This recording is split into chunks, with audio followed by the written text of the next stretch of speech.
আমার একটা মাত্র ছেলে, খুব আদরে, মানে প্রশংসা না করলে হয়ই না।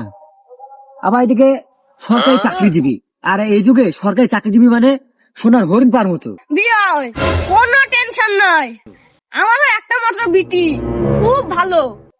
এর জন্য পাড়াতে আমার খুব মান সম্মান।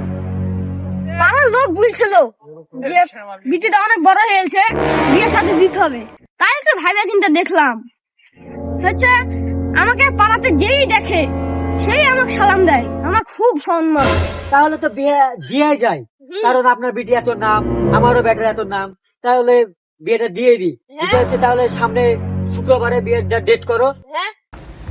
ওই তুই এখানে বসে গেম খেলছিস, আর এদিকে তোর ভালোবাসা জোরে না বিয়ে হয়ে যাচ্ছে যে। হ্যাঁ বিয়ে হয়ে যাচ্ছে, তার মানে বিয়াই এর জন্য আমার ভাতিজা এসছে, বিশ্বাস না হলে ওকে বিলে দেখেন আমার মেয়ে কত চরিত্রবান। বাবা বললো তো জয়না কেমন?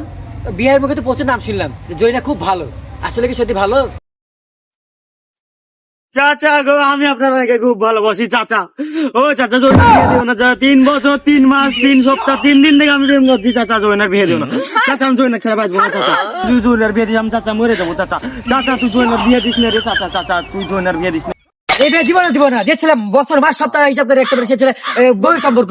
এই বাচ্চা ওঠ, এই, এই,